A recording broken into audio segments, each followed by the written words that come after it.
Olá pessoal, vamos a mais uma aula de Direito Penal e hoje eu gostaria de tratar com vocês do artigo 122 do Código Penal, que trata do crime de induzimento, instigação ou auxílio a suicídio. E agora, após as últimas alterações legislativas da Lei 13.968, também incluindo a automutilação dentre as condutas proscritas por essa nova lei incriminadora, portanto, né? Há uma formação diferente, há uma configuração totalmente diferente pós-Lei 13.968 de 2019. Portanto, aqueles que até agora estudaram por materiais anteriores à data de vigência dessa norma, que aconteceu em dezembro de 2019, devem rever o seu material, pois o artigo 122 sofreu alterações substantivas, inclusive com relação à modificação da natureza desse crime. Antes, necessariamente, um crime material, porque precisava da lesão corporal grave ou gravíssima para se configurar o delito. Hoje, basta a lesão simples ou simplesmente a prática do verbo núcleo, de tal maneira que o crime se tornou crime formal. O artigo 122 preconiza a seguinte conduta: induzir ou instigar alguém a suicidar-se ou a praticar automutilação ou prestar-lhe auxílio material para que o faça. Veja, a pena é de reclusão de 6 meses a 2 anos. Aqui, o artigo 122 não faz mais referência à gravidade das lesões, razão pela qual o crime passou a ser entendido como crime formal, né? E aí, efetivamente, é interessante de pensar que aqui a gente não pode confundir a figura do autor com a figura do partícipe. Por quê? Porque durante os nossos estudos de concurso de pessoas, nós vimos que o partícipe, muitas vezes, é uma pessoa que não pratica o verbo núcleo do tipo, mas presta auxílio material para a realização daquele fato. Aqui no tipo do artigo 122, o fato de prestar auxílio material é efetivamente verbo do tipo, prestar auxílio. E aí, efetivamente, quem presta auxílio não é partícipe, mas autor do delito. Daí a importância de nós entendermos o artigo 122 na sua redação e na sua complexidade, para que a gente não cometa erros, não caia em pegadinhas. Efetivamente, muitas delas vão ser propostas, já que a lei mudou recentemente, e aí vocês precisam estar atentos a isso. Então, texto do artigo 122 tem aqui 4 verbos, né? Induzir ou instigar alguém a suicidar-se ou a praticar automutilação, ou prestar-lhe auxílio. Né? Então aqui são, né, na verdade, 3 verbos núcleos e 2 condutas que podem efetivamente ser induzidas, instigadas ou auxiliadas materialmente. Né? A gente precisa compreender, primeiro, suicídio e segundo, a automutilação. Vale lembrar que o suicídio por si mesmo não é punido, nem mesmo na modalidade tentada, razão pela qual o que nós estamos falando aqui é de um crime que afeta bem jurídico de terceiro, né? E é um crime que ganhou uma nova redação muito por conta dos movimentos na internet a respeito de jogos, sobretudo aqueles que visavam o público adolescente, como jogos que ficaram famosos na mídia pelo nome de Baleia Azul, Boneca Momô, e uma série de outros jogos que, vez ou outra, acabam por cair no noticiário. Eu, particularmente, não consegui verificar nenhuma. Esses jogos, eu não conheci isso, não tomei contato com essa realidade, mas os noticiários deram conta de uma maneira bastante sensacionalista à época, que jogos desse tipo estavam cooptando adolescentes para efetivamente praticarem a automutilação e muitas vezes até o suicídio, efetivamente. Né? Eu não sei qual é a verdadeira extensão desses eventos, mas o caso é que o assunto se tornou relevante o bastante para que fosse pautado pelo Congresso e agora o artigo 122 ganhou uma nova redação. Parágrafo 1º, tratando aqui de uma forma qualificada. Se da automutilação ou da tentativa de suicídio resulta lesão corporal de natureza grave ou gravíssima, nos termos do parágrafo 1º e parágrafo 2º do artigo 129 desse Código, pena reclusão de 1 a 3 anos. Então a gente tem aqui uma qualificadora, efetivamente, no caso da lesão corporal, modificando aqui a legislação anterior, né? Então aqui não é mais necessário, antigamente, na redação anterior, era necessário que da tentativa de suicídio resultasse lesão corporal grave ou gravíssima para configurar o delito, portanto crime material.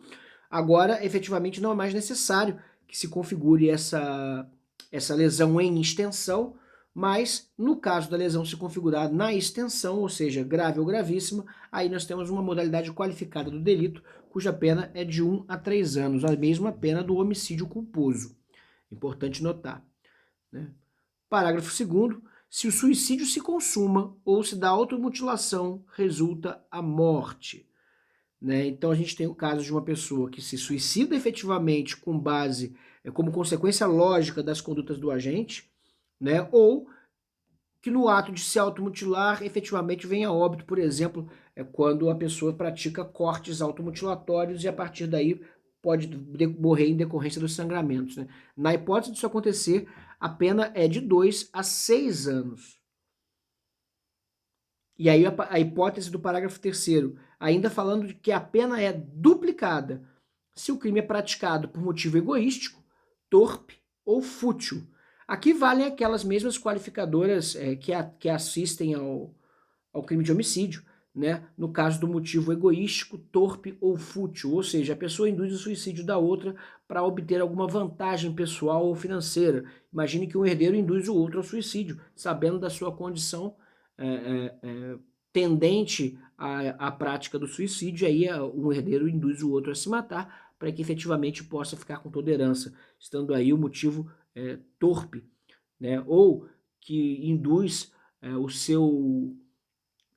por exemplo, o seu irmão a se matar para poder manter relações sexuais com a cunhada, motivo egoístico, né? E o motivo fútil, efetivamente, faz isso para se divertir às custas do sofrimento das pessoas na internet. Motivo fútil, por exemplo, não tem motivo, vai lá e cria uma corrente dessa, um jogo na internet, pura e tão somente, por assim dizer, para dar prosseguimento a essa prática online, né?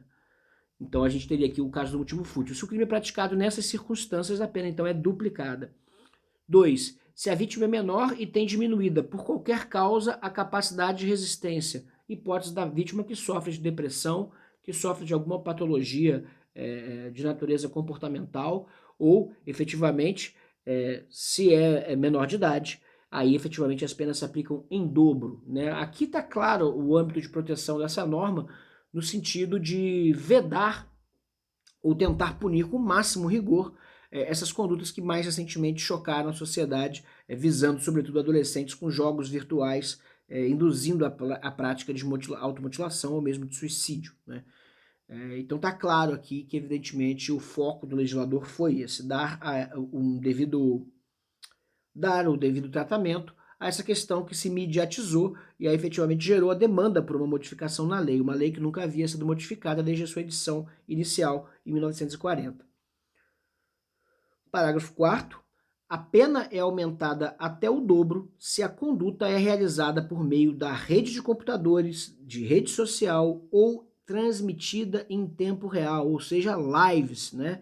Efetivamente, existe aqui mais uma causa de dobrar a pena, de novo, no contexto da internet. Aqui o legislador ele quis punir com o máximo rigor a noção midiática. É o que nos faz pensar, de certa maneira, no papel do direito penal. Será que o direito penal está aqui, efetivamente, para proteger os bens jurídicos, como nós já vimos trabalhando, né, desde a noção de que nós estudamos nas teorias do delito, né? Será que o direito penal tem por missão proteger os bens jurídicos ou promover uma catarse coletiva na sociedade quando uma pessoa é punida pela prática de um crime, muito embora o crime continue a se repetir através de outras pessoas, né? Assim, até que ponto será que a modificação legislativa não é mera ação do agenda setting, não é mera ação de uma satisfação criminológica da necessidade de criar uma válvula de escape para uma sociedade aterrorizada, né?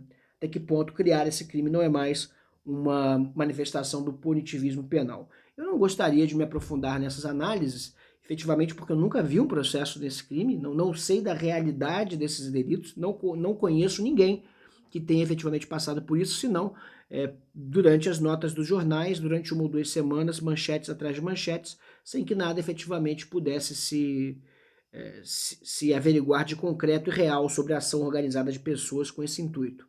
Né?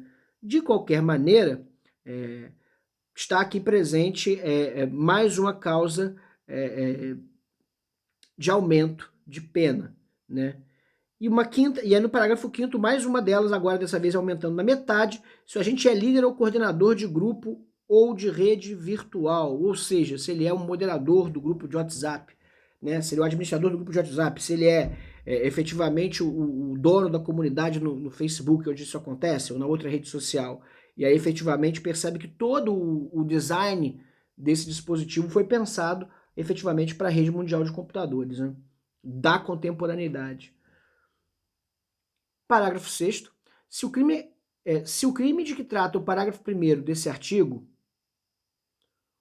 resulta a lesão corporal de natureza gravíssima e é cometido contra menor de 14 anos ou contra quem, por enfermidade ou deficiência mental, não tem o necessário discernimento para a prática do ato ou que, por qualquer outra causa, não pode oferecer resistência, responde o agente pelo crime descrito no parágrafo 2º do artigo 129 desse Código, ou seja, ele vai responder pela lesão corporal gravíssima, né? É como se ele tivesse aqui, o legislador cria a noção de que essa pessoa não tinha capacidade de discernir e, tendo sido influenciada por um adulto, na verdade, o adulto responderá integralmente pelo crime de lesão corporal de natureza gravíssima, né? Ou seja, do parágrafo 2º do artigo 129, cujas penas são bem maiores.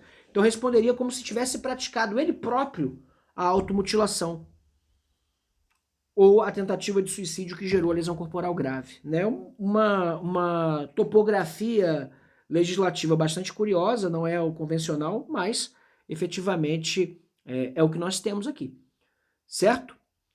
E por fim, parágrafo 7º, se do crime que trata o parágrafo 2º desse artigo é cometido contra menor de 14 anos ou contra quem não tem o necessário discernimento para a prática do ato, ou que,